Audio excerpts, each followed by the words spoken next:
Welcome back to Snetterton, where the Ginetta Junior Championship is about to take centre stage for their first of 3 races this weekend on the nearly 3-mile 300 layout here in the southeast of England. It is a warm, muggy, humid day. No real threat of rain, although it does feel like it's very heavy in the air. But a dry track definitely greets the drivers ahead of what's set to be an exciting race. When isn't it an exciting race in the Ginetta Junior Championship? A championship being dominated by Lewis Goff after doing much of the winning in the first part of the season, though.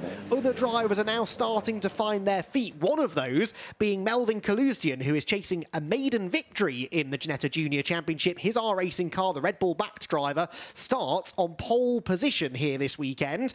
He had a new car last time out at Zandvoort and really seemed to find some form that weekend, and he's carried that into the Snetterton event as well. Riley Cranham is alongside him, also looking for a first victory in the championship. In fact, none of the top 5 drivers on the grid have ever won a race in Ginetta Juniors, so the likelihood of getting a new winner is higher than normal. The championship leader Lewis Goff just disappearing out of shot in the bottom left-hand corner of the screen. The number 4 driver, he's had 8 wins this year, but most of those coming across the first 3 to 4 events of the season. His summer has been a little more inconsistent. He's had a non-score in there, which counts as one of his drops, and he has just not quite been able to continue the domination that gave him a very big championship lead after the first few events of the season.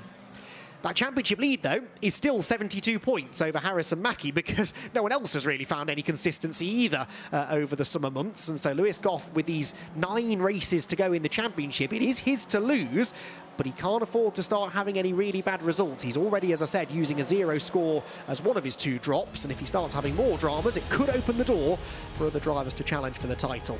Melvin Kaluzdian then is on pole position, 6th in the points coming into this weekend, ahead of Riley Cranham, who shares the front row with him. Devon Hagelin and Daniel Oliver, both elite motorsport drivers, sharing row 2. It's an all-R Racing 3rd row. Sebastian Lusch ahead of the championship leader Lewis Goff, the highest placed driver on the grid to have ever won a race in this championship this year. Jesse Phillips and Harrison Mackie share row 4. Mackie 2nd in the championship, whilst Max Murray, the Scot, has Harry Bartle 3rd in the championship for company on row number 5. 6th row, Henry Cameron and Jacob Ashcroft. Ashcroft's been looking quick through the middle part of the season, got his first win at Alton Park a few events ago. Noah Young and Dominic Darling are together on row number 7.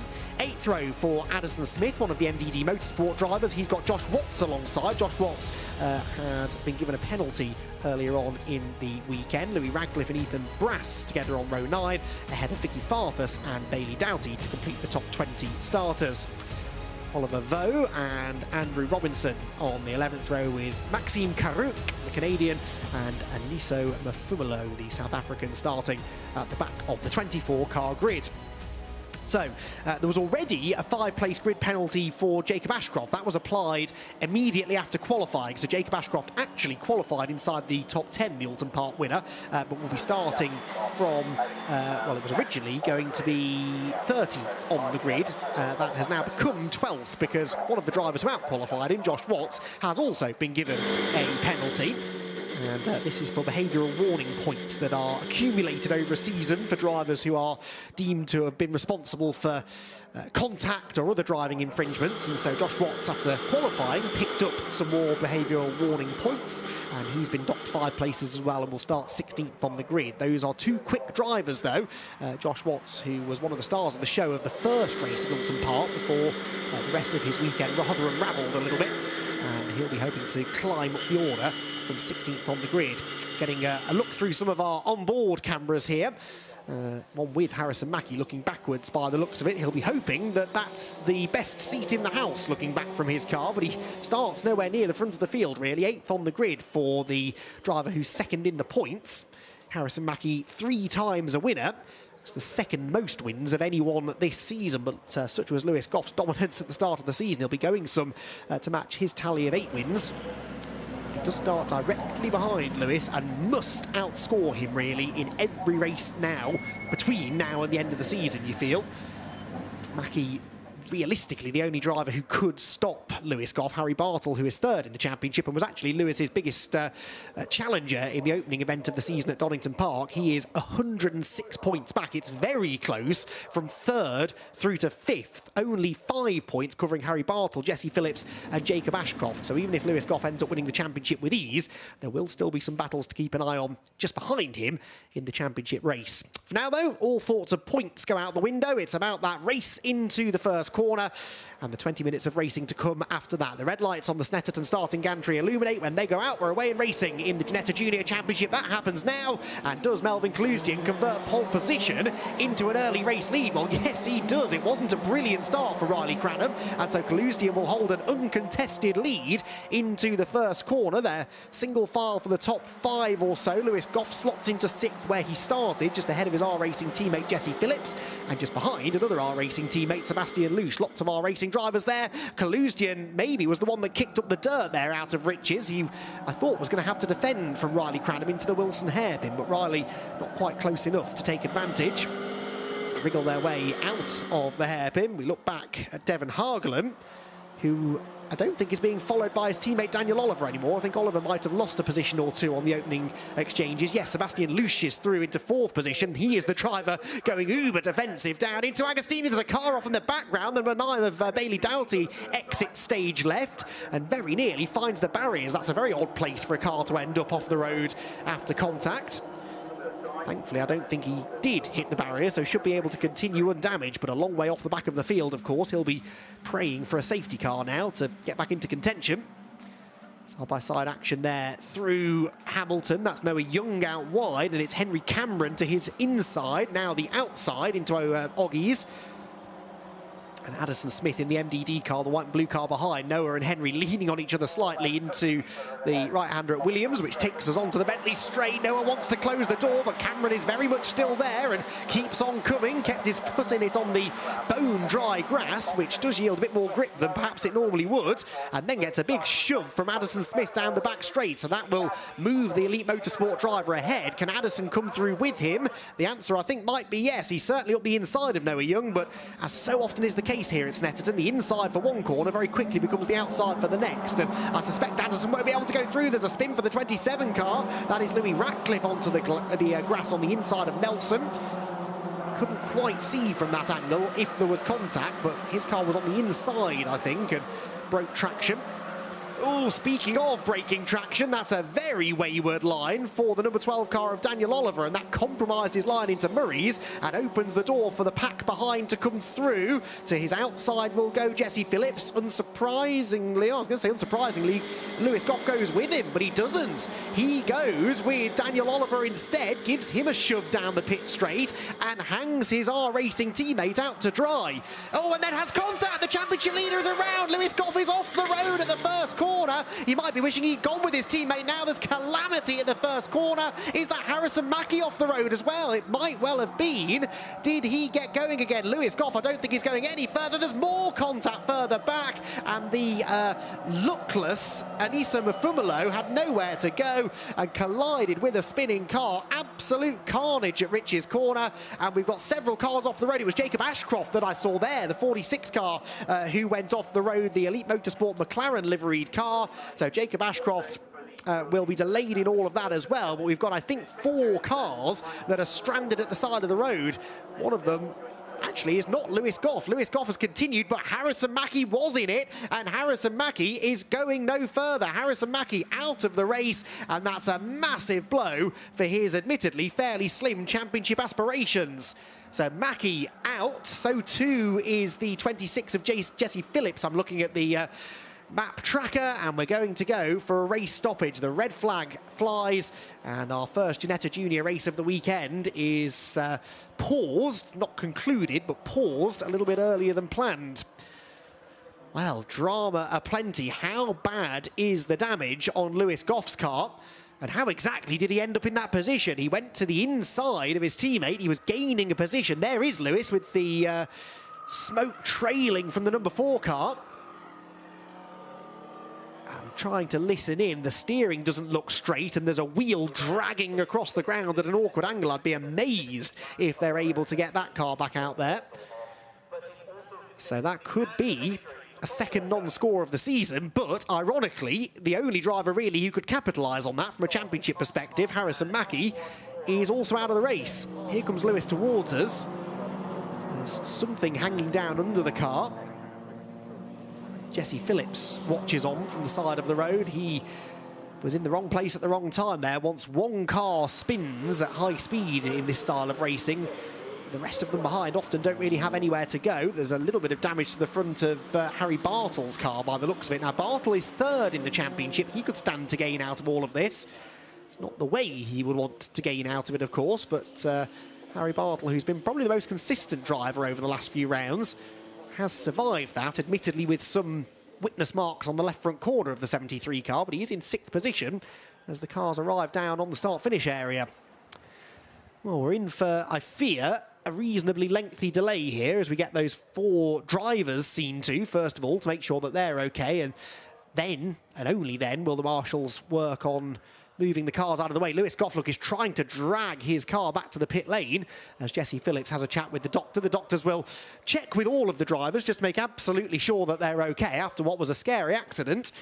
Anissa Mafumalo there watches on as well. Out of the 44 car gets Maxime Carrick, who is new to the championship, the Canadian. And there is another car, I think, to be moved further up the order. Now, Carrick's car is off the road. It's behind the barrier. So that's good. That will speed up the recovery process slightly. And it's then just a case of moving the other cars and bits of cars off the circuit. The teams spring into action. They will probably be allowed access to the grid here, as the car's going to be sat there for a while, so they can check the cars over for damage, maybe make some tyre pressure adjustments if needed, and chat to the drivers as well. They will require a little bit of coaching to get through this situation. It's a rare thing, really, for us to have a red flag in Ginetta Junior Racing, and so not necessarily a situation the drivers will be familiar with. Right, this is what happened. Oh, I think that was Harrison Mackie into the back of Lewis Goff, and bang! Jacob Ashcroft was the one who got Mackie and Jesse Phillips, actually, as they were both sort of having their own moments.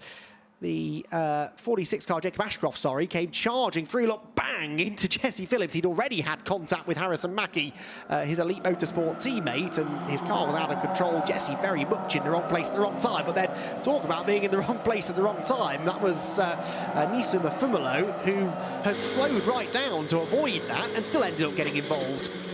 This is Goff's view. Let's listen. Oh, big hit there. That's what's damaged the steering on the right front corner, and then further carnage as he tries to rejoin. I mean, pick your way through that. He's got a face full of dust. He's got Ginetta's flinging themselves at the scenery all around him. That was a dramatic moment. Well, Jesse Phillips wasn't happy, as you can imagine. His race is over. Already got confirmation, look, of a 16-minute restart, and there is confirmation of the damage to Goff's car. So he's got the damaged steering, yes, but there's also a right rear puncture. The grille has been punched out on the front corner. Look at the rear, flat right rear tyre. Big bite taken out of the bodywork there. The rear bodywork dragging on the ground. That is not going to be a point-scoring car in this race, I don't think. But it is ironic, as I say, that Harrison Mackie, 2nd in the championship, Jesse Phillips, 4th in the championship, and Jacob Ashcroft, 5th in the championship, were all involved in that accident as well. The only driver in the top 5 in the points to avoid that was Harry Bartle. Harry Bartle, with 3rd in the championship, as I said, did get through that with limited damage, it would seem. Melvin Cluesdian avoided that as well because he was out in the lead of the race. I think he'd had some dramas on that opening lap, though. He arrived at Riches with a much bigger lead than the one that he carried out of the corner.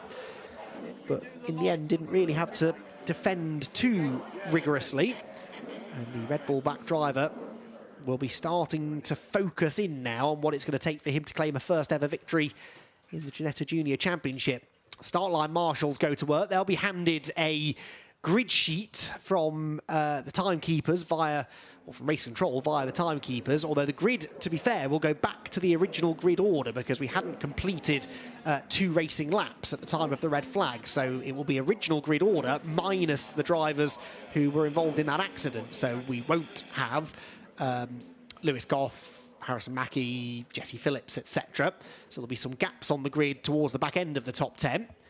Josh Watts picked his way through that. He's the orange and black car, and that's significant. Remember, he had that grid penalty and started only 16th, but he'll have gained about 4 or 5 places out of that. And we know he's got podium potential if he can pick his way through the order. The R Racing team, understandably, are very keen to get to work on Lewis Goff's car, but Lewis didn't bring the car into the pit lane. I'm surprised at that. I'm surprised he didn't bring it down to the attention of the pit crew immediately. One of the officials there just chatting with an R Racing team member about what the process is, what they can do with the Lewis Goff car. They're going to have to get it off the grid. There's no way it can take the restart in that state. The same goes, of course, for Harrison Mackie's car, which is up on the back of the flatbed truck. There is the scene down at Rich's. So 2 cars to be recovered from the inside of the circuit and 2 cars from the outside. The 2 on the outside are both pretty much out of the way now. Jesse Phillips to the right of shot, Harrison Mackie to the left. And Anissa Mafumulo's car, one of those that needs to be retrieved from the right-hand side of the road. But brilliant work by the marshals. It's been a long day for the marshals. This is the last race of the day here at Snetterton. And you'd forgive them for clocking off early and just sort of sitting back to enjoy the show with the juniors. But no, they have work to do. They sprung into action. And they are doing everything they can to get this race back underway as quickly as possible. 16 minutes, as we said, will be the restart distance. There's Devon Hagelin. Devon Hagelin watching on from his grid position. 3rd he should go back to.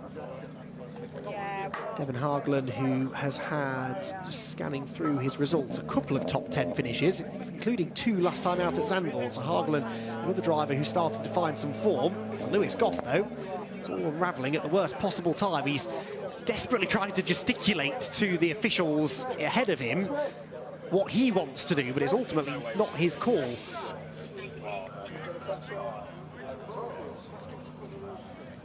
Relaying the damage list to the team as well. And the marshals will guide you over to the left. And the marshals ask him to follow me. Yeah, follow this scrutineer, okay? So there we go. You can hear the instructions being given to Lewis Goff. They're going to guide him down the left-hand side of the grid, possibly to the pit exit, because he can then come backwards up the pit exit potentially. But it's not a pretty sight, is it? He's been so good this season, Lewis, at staying out of the trouble. That really is what netted him all of those early race victories. Don't be fooled into thinking that he was disappearing up the road and winning by 15 seconds. That's not really the Ginetta Junior way. He had a real fight on his hands in all of those early races, but just seemed to demonstrate racecraft above maybe some of the other inexperienced drivers on the grid, and was able to avoid the worst of the problems. You can see the evidence of the broken steering that I mentioned earlier. That left front wheel is not pointing in the same direction as the right front wheel. It is not in showroom spec anymore. He will, unfortunately, his team anyway, will be putting in an all-nighter, I suspect, to get that car ready for race 2 tomorrow morning. Now, where are they going to take it? That's the next question. He is almost directly outside my commentary box. He's going to pull up on the left-hand side of the road.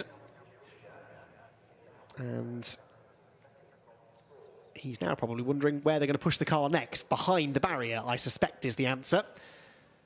And they'll deal with recovering it after the race. I know he's quite keen, understandably, to get back to the paddock area and speak to the team, but that can wait, I suppose, until the race is finished. There is a team member there, though, ready to jack the car up. I think they're going to try and change that right rear tyre. The bonnet pins are coming up as well. Well, they're taping it back together. I mean, there's optimism, and then there's the team having even a shred of hope that this car is going to take the restart. If it does, I will be astonished. They are patching up the bodywork. They are, I think, preparing to change the right rear tyre. The steering's damage, though. Surely they can't fix that roadside. If they can, that is a Herculean effort. The entire R-Racing team have descended upon the side of the track, making full use of this red flag period to try and get this car back together. I mean, fair play for even attempting this. Most other teams, what are they saying? Yeah, so I think they were being told that they need the permission of the chief scrutineer to allow the car back out on track, but they're just going to fix as much of it as they can first, and then that decision can be made. But yeah, many other teams would have just said, no, it's all over, Lewis, bring it back, we'll fix it overnight. But they're going to try and hammer that steering arm back into place. This is shades of scenes you'd see in the World Rally Championship. Was it Colin McRae all of those decades ago trying to use a rock at the side of the stage to fix damaged suspension? There are more discussions now about what they're allowed to do to the car, and now the work has stopped. So I think they've just been told that they can do no more. I mean, fair play, as I say, for even attempting to get that car fixed.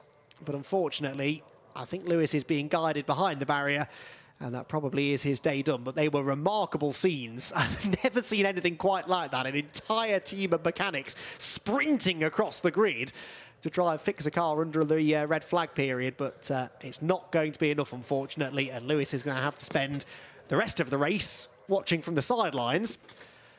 Maybe he fancies popping into the commentary box to have a chat with us. I suspect maybe he doesn't, but it would be fascinating to get the thoughts of our championship leader after, unfortunately, his first major incident, really, of the season. He's been so good, as I said, at staying out of trouble this year. But the helmet's coming off, and that is his race done. So, Lewis Goff then will take no further part in the restart. It looks to me like Jacob Ashcroft's car is in the middle of the grid, so he's made it back around to the grid area. That's another head scratcher for the marshals now. Lewis there just discussing with the marshals where he is going to go now, and whether he can get back over to the pit lane, I think, is the answer. Because I'm sure he'd quite like to go and sit down in the team awning and decompress after a very stressful situation. There is that the 46 car? It is, isn't it, of Jacob Ashcroft being pushed into position. Now that's interesting because he took a fair whack in all of that, the Elite Motorsports driver. But Jacob Ashcroft, who's in that titanic battle for third in the championship, although with the demise of Harrison Mackie from this race, that could now become the battle for second in the championship. He might well be taking the restart after all. All of this, of course, is of no consequence at all to Melvin Clusian, who just wants to get the race restarted again now. The longer he sits there and thinks about it, the worse the nerves become. Even Mike Simpson from Ginetta is down on the grid helping to get everyone back into the right positions. Josh Watts is being pushed back a row. Sure, he's not going to be happy with that now. This again is something you don't see very often. Everyone getting involved in the regridding process here so that we can try and get the race restarted as quickly as possible. Before we do, though, let's take a look back at another angle we found of some of those lap one shenanigans. So this is coming out of the final corner and heading down into the first turn. So Lewis Goff directly ahead of us. This is the 24 car, isn't it, of Harrison Mackie. And does he get into the back of Lewis Goff's car? That's what I'm interested to see. Let's listen in. Oh, yes, he definitely did. And then he collects Lewis as he spins. And there was Jacob Ashcroft. Now, Jacob Ashcroft then got Jesse Phillips as well. If Ashcroft takes the restart, that's remarkable because that was two heavy hits on the left-hand side of his car. It demolished the front of Harrison Mackie and Jesse Phillips' cars. But clearly the rear assembly of a Ginetta G40 is a bit stronger than the front. There's Lewis Goff. He's found something to smile about, thank goodness, as he watches on trackside and assesses the damage done to the rear corner of his car. There's still a few cars, I think, that are in the wrong positions. Henry Cameron's number, I think I just heard called out by the marshals. Oh yes, Henry has lined up 6th on the grid, I can see, peering out of my commentary box window. He should be 11th, appropriately, in car number 11, so quite a lot of cars are not in the right position. I think the track is clear now at Riches. I think the only further delay is getting everyone back where they ought to be for the restart, which was going to be over 16 minutes. That has not yet changed according to the timing screen, but the longer this goes on, the more probability there is of them shortening it again. Max Murray's number 17 car being ushered towards its starting position, which is 7th. Ooh, don't go too far. That's, yeah, that was a row too far, was it? I didn't think it... Well, yeah, sorry, 9th. I'm reading the grid sheet wrong. It's a good job I'm not a start line marshal, isn't it? 9th is where he ought to be, which is the 5th row of the grid. You happy with that? And that, of course, is because ahead of him should be another R Racing car, one of his teammates, Jesse Phillips, in 7th, but Jesse not taking the restart. And, yeah, now you're in position. Just do the same as you did before. If it all kicks off in front of you, just try not to get involved if you can. I'd be intrigued to get a closer look. I don't know whether we can get a camera down there at that 46 car of Jacob Ashcroft, because the left-hand side of that car should be in tatters, and it looks okay. The orange and black McLaren backed car, oh, we're en route, there we go, thank you. Can we get a look at the left-hand side of that car, because it took 2 massive hits on the run through that accident at the first corner. From distance, it looks okay. Maybe a close-up will reveal, well, okay, a bit of cosmetic damage. The rim has taken a whack, but if he has got away without any suspension damage, which I think he might have done, that is an absolute miracle. And, yeah, there we go. Great effort from our camera operator to get down there to give us a shot of that.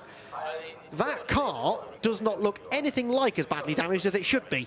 I'm very happy for him that it's not, don't get me wrong, but I mean, it really looked pretty certain that he was not going to be taking the restart, and there he is on the grid, so very fortunate. The rear bodywork has just popped up slightly, hasn't it? That rear bodywork assembly at the bottom of the windscreen, so hopefully that doesn't get loose as the car hits full speed. But yeah, there you go, you can see the rear wheels. I mean, I'm not a mechanic, but they're in better shape than Lewis Goff's wheels were. They're pointing in at least vaguely the right direction. And the same direction, crucially. So I think he might have got away with that. So the grid now, dare I say it, starting to clear of mechanics, marshals, officials, even, as I said, Mike Simpson from Ginetta down there pushing cars into position, I noticed. And he's still there. He might well be the last to leave the grid, wanting to make sure that his championship gets off to as smooth a restart as possible. There he is, showing off the legs in his shorts, enjoying the warm weather. Not enjoying the sight of so many empty grid positions, unfortunately. Although I suppose a fair few more spare parts will be sold by Ginetta between now and race 2 tomorrow. So the grid is set. Mike has a last word with Max Murray. Not sure what Max was saying to him, but anyway. Oh, Lewis Goff has made it back to the pit lane as well, so he didn't fancy a spell of co-commentary, understandably. So he's going to watch the rest of the race from the pit lane area with the team, cheering on his teammates, yes, but ruining the fact that he's not out there. I mean, it really looked as though he'd made the perfect decision just in the immediate build-up to that. He made a big point of the fact that he didn't work with his teammate down the pit straight, instead went to the inside, gave one of the Elite Motorsport cars a push, and that seemed to have got him to the front of that group. But unfortunately, Harrison Mackie came in a bit too quickly behind. There was contact, around went Lewis, and the rest was history, as they say. And as a result, he will notch up his second non-score of the season. Now, I know I've been bigging up the fact that this is Lewis Goff's championship to lose, and he's got this 72-point cushion coming into the weekend, but that is now 2 dropped scores of 0 for the championship leader. If he has another non-score, it will count towards his championship tally. So 8 races still to go this season. It could still change. He could feasibly end up with another non-finish somewhere. And if the likes of Mackie, Bartle, Phillips, Ashcroft can pull together a string of more consistent results, they could still be challenging him. 35 points available for a race win, remember. So a race win for one of those and another non-finish for Lewis Goff would be a genuine 35-point swing. It could halve his championship lead in just one race.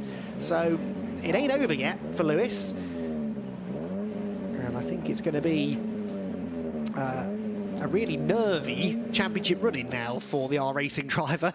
We've seen this before in Ginetta Juniors, to be fair, where a driver starts off really well and then sort of the pressure starts to get to them. Hopefully that doesn't happen to Lewis over the last 8 races. Lots of gaps on the grid we saw there as the cars do now set off onto their green flag lap at long last, a lengthy red flag period, but again, really well done to the marshals and recovery crews and the start line marshals as well for getting things organised as quickly as they can.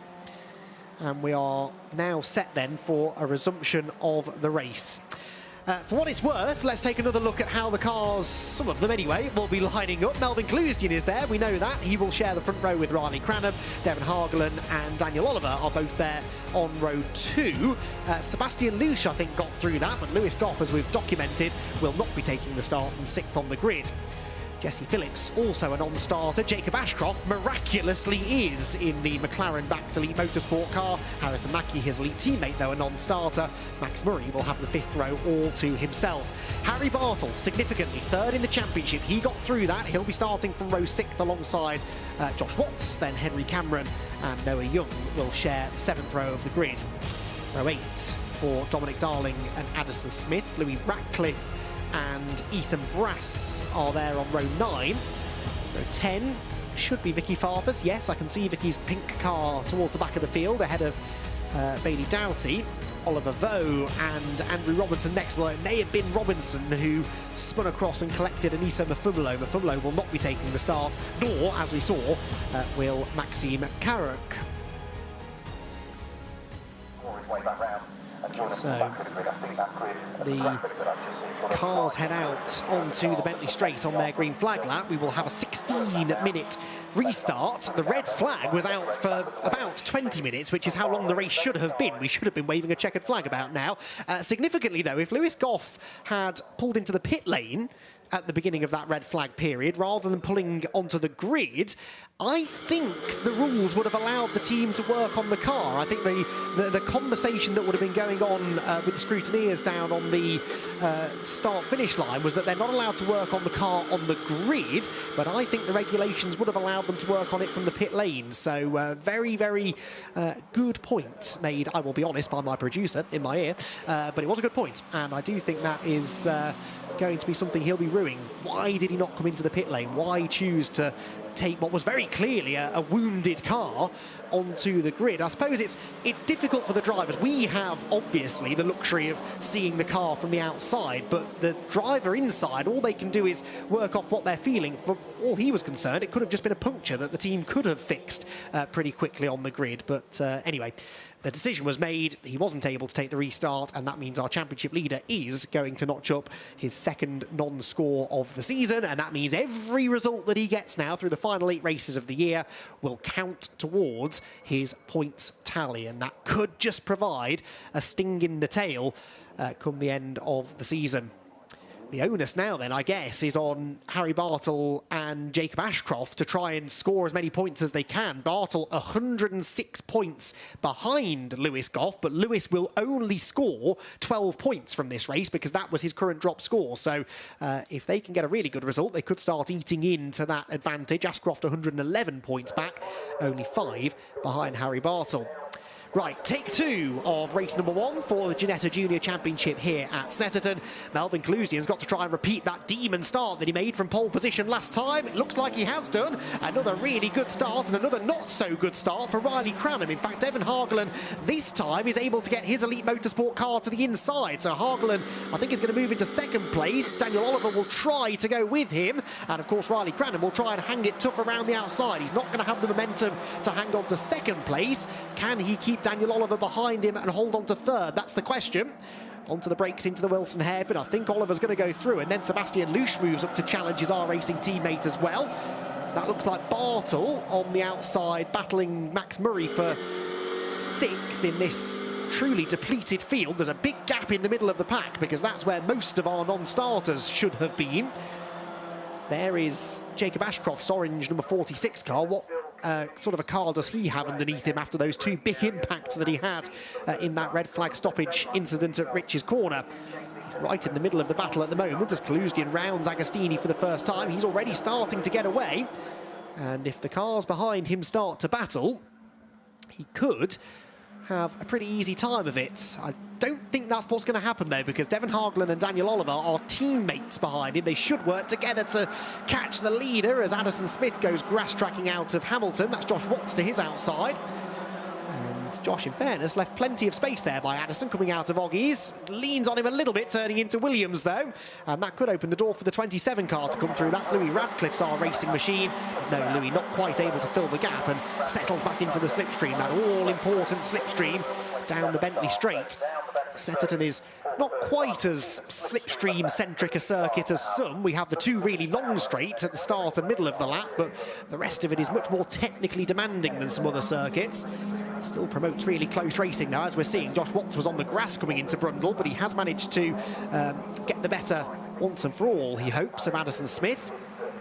Leaders, though, turn their way through Coram for the first time.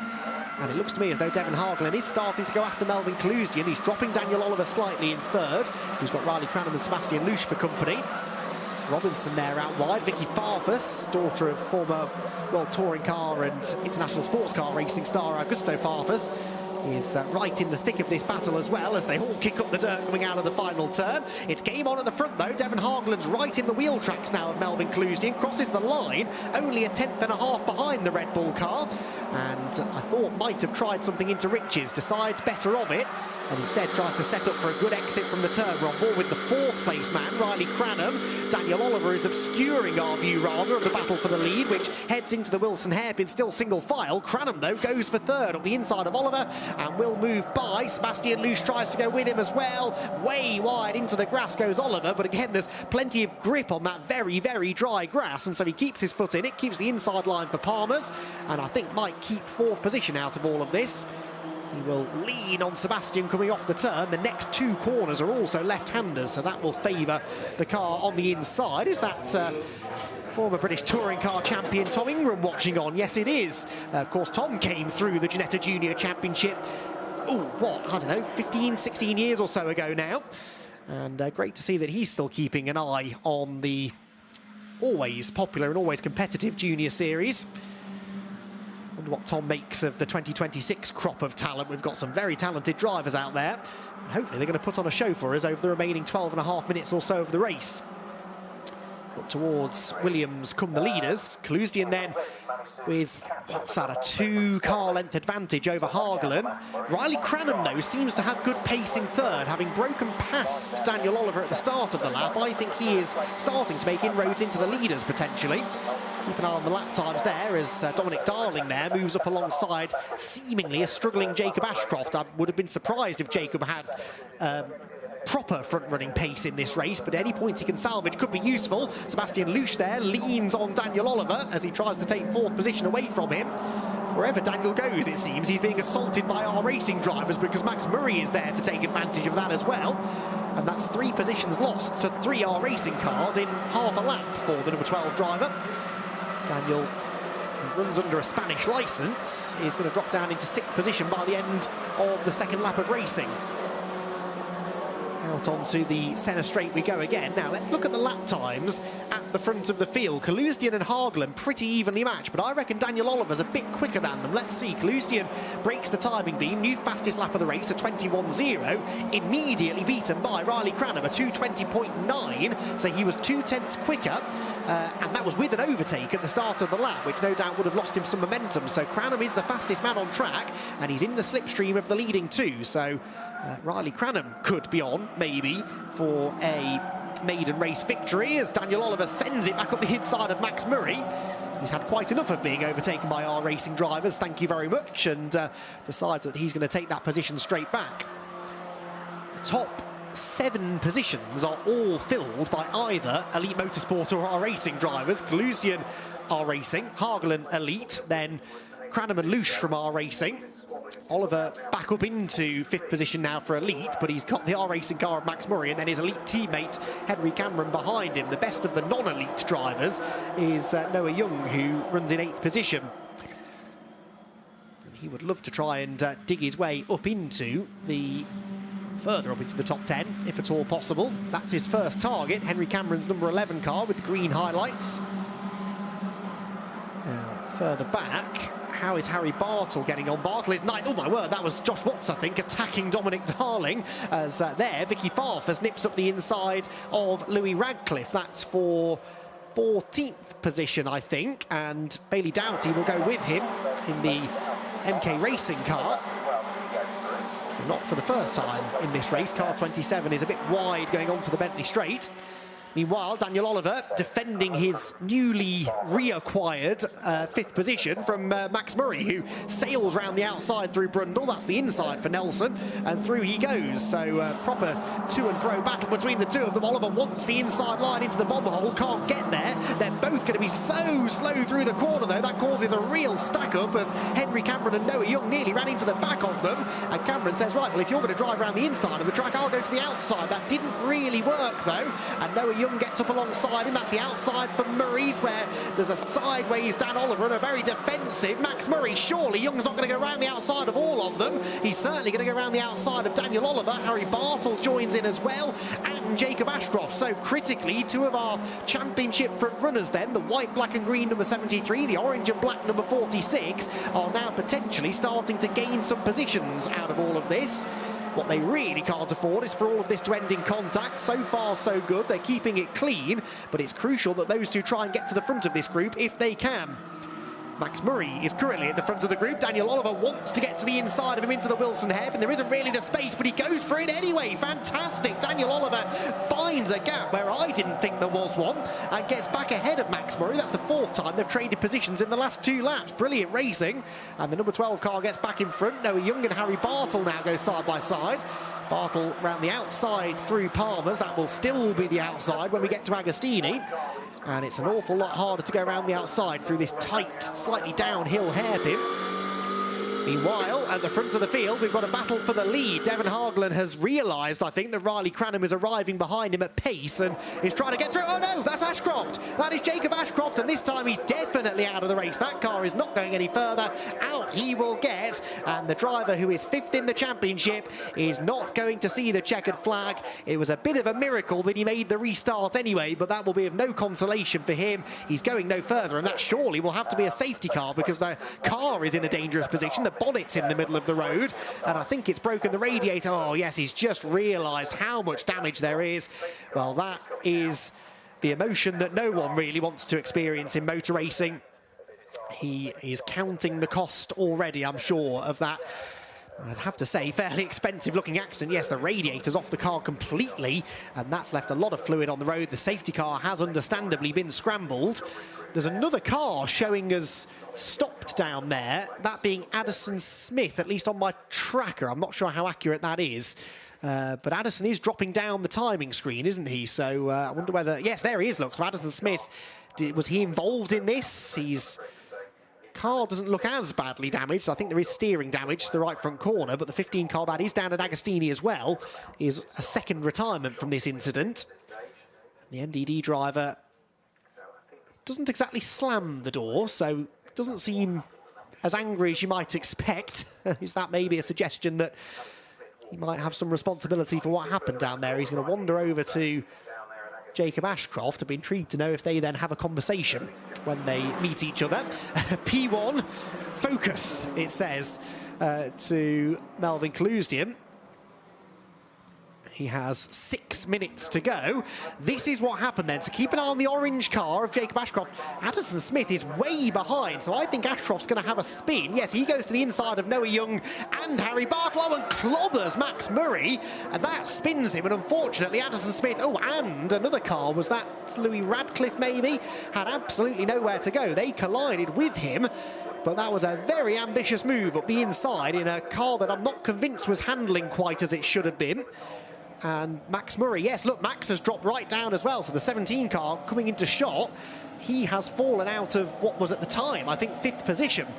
6th maybe. I think he'd just been overtaken by Daniel Oliver, but still, he's another driver who's going to be thinking what could have been from this first Ginetta Junior race, a bruising first Ginetta Junior race of the weekend.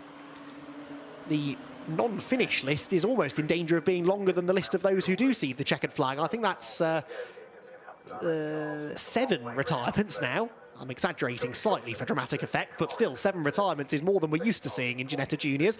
The marshals ushering the safety car and the queue of cars behind it to the outside of Jacob Ashcroft's car. Now, race control have got a bit of a decision to make here. Do they think that we can get this incident cleared before the time ticks down to 0? If they don't think they can, there's a chance they stop this race early, because we've now gone through 3/4 race distance. Full points would be allocated if they did stop the race now. And we were already running behind time anyway. I think it's a 6:30 curfew here at Snetterton. So we have got plenty of time to run this through, but it might end up being a safety car finish at the very least. We'll wait and see. So as the cars trundle around behind the safety car, we've had a lot of talk of championship standings over the course of this race, and how they've chopped and changed. Most of our title contenders are not going to be scoring, so you might think, well, not a lot will change in the points, but actually it will, because these will now become drop scores for most drivers. So Lewis Goff, despite the fact he couldn't take the restart, will still lead, but it's now this man, Harry Bartle, who moves up from 3rd to 2nd in the championship. 365 points against 443 for Lewis Goff. He's only 4 points, though, ahead of Harrison Mackie. So the 2 worst finishes for each driver over the course of the season do not count, so you can completely forget about your 2 worst finishes. Now for Lewis Goff, that will now be 2 non-scores. The same is going to be true for Harrison Mackie now as well. Jesse Phillips will be dropping a 6-point score, and Jacob Ashcroft will also be dropping 2 zeros as it stands, because most of them have had now 2 non-finishes this season. Desperately trying to do the maths. I think it's still about a 72-73 point championship lead for Lewis Goff, but crucially, he's got no more drop scores to play with. Harry Bartle, I said he's been the more consistent. He is currently dropping a 14 and a 12-point score, so he is dropping more points than those around him, but that means that if he were to have another bad race, a non-finish, for example, he's got something to fall back on. Drop scores, not something that every championship bothers with these days, certainly at the higher levels of motor racing, but they are quite useful, because it means if you do have a couple of bad races, it doesn't completely derail your season, and that stops drivers from sort of giving up halfway through, thinking, oh, well, the championship's over now, I might as well save my time and money by not racing through the rest of the season. So you can see the point of it, but it does complicate matters slightly when you get to the business end of the season. Red flag flies. I suspected this was going to be the last lap of the race anyway, and race control have come to the same conclusion. So the race is stopped. The result will go back a lap, but it doesn't matter because we ran a full lap behind the safety car, and so the order will remain unchanged. Melvin Cluesdian then, not in the way that he'd have wanted, but he is going to claim a first victory in the Ginetta Junior Championship. The Red Bull back driver took a little bit longer to achieve that than Rocco Coronel, who occupied that car last year. But he is now a winner in the Ginetta Junior Championship, with Devon Harglan joining him on the podium, and Riley Cranham also inside the top 3 in a race that could have massively changed the complexion of the championship, but in the end hasn't made a whole load of difference, because pretty much all of our title contenders are going to fail to see the checkered flag. In fact, they'll all fail to see the checkered flag technically, because the race is going to end a little bit prematurely. So the drivers will be waved around the accident site down at Agostini's. There's a lot of work still for the marshals to do down there to clear the track. Our racing, though, well, they didn't have a lot to celebrate at the start of that race, but they are now going to celebrate a maiden victory for one of their drivers, and 2 cars on the podium, with Sebastian Lusch, another R Racing driver, in 4th position as well. And Lewis Goff, that's nice to see. Championship leader comes over to congratulate the team. His race might not have gone the way he hoped, but at least he can celebrate with the team. Another win for R Racing. I think that just about sums it up. That was a pretty chaotic race, it's got to be said. It's a shame, and I'm sure the teams are not going to be looking forward to their overnighters that I think a few of them might have to pull ahead of the second race tomorrow. But Melvin Cluesdian won't care. He is a winner in the Ginetta Junior Championship. Melvin Clusian then gets a victory in the Ginetta Juniors here at Snetterton. Devon Hagelin has to settle for second, whilst Riley Cranham makes it 2R Racing Cars in the top three. His teammate Sebastian Lusch was fourth, ahead of Daniel Oliver, with Noah Young in sixth. Henry Cameron seventh. Harry Bartle, the only one of the championship frontrunners to score in that race, finished only eighth, ahead of Dominic Darling and Josh Watts, who started down in 16th after a grid penalty. Vicky Farfus was 11th. That could be a season best finish for her, ahead of Bailey Doughty and Louis Radcliffe. Max Murray 14th after that late spin, ahead of Ethan Braths. Then it was Andrew Robinson and Oliver Vaux, the last of the finishers. Remarkably, Jacob Ashcroft and Addison Smith clashed towards the end, bringing about a red flag. The second of the race, the first of those caused after a multi-car accident that ended the race of the championship leader Lewis Goff, along with Jesse Phillips, Harrison Mackie, Maxim Karuk and Aniso Mafumulo, all who failed to take the restart. The first Ginetta Junior race of the weekend at Snetterton was a bruising affair. It all started pretty serenely with Melvin Clusian's Red Bull liveried car leading from pole on his quest for a maiden victory in the championship. The points leader Lewis Goff was sixth, the highest placed though really of the title contenders. He'd have been feeling pretty relaxed at the start of the race, but he very quickly found himself in the thick of the action, as did Bailey Doughty, who had a spin coming out of Palmer's on the opening lap. It was then calamity time as lap 2 began. There was contact between title contenders Harrison Mackie and Lewis Goff. Goff had damage, Mackie spun into the pack, was collected by Jacob Ashcroft, and that also saw Jesse Phillips heading into retirement. 4 of our title contenders involved in this accident at the start of lap 2, and there was then further drama as Aniso Mafumulo was collided with a spinning car and also collected the barrier. He too was out. That led to a red flag, and 20 minutes later the restart happened without our championship leader Lewis Goff, who was left watching from the pit lane. Again though, his R-Racing teammate Melvin Clusian led into the first corner but would not have a straightforward time of it. Devon Hagelin held on to second and immediately set off after him, whilst Riley Cranham forced his way through into third and was actually quicker than the pair of cars ahead of him. As he set off after the leaders, there was a brilliant battle developing behind. Daniel Oliver and Max Murray trading positions on multiple occasions. Sadly though, Max Murray's race was to end with a bang, and not a good one. Max Murray then found himself with Daniel Oliver back up the inside into the Wilson hairpin. Noah Young was levered aside, and this battle continued to rage. Jacob Ashcroft then joined in the fun. The fun did not last though. Contact with Max Murray, Addison Smith collected him, a second red flag beckoned, and an early race stoppage.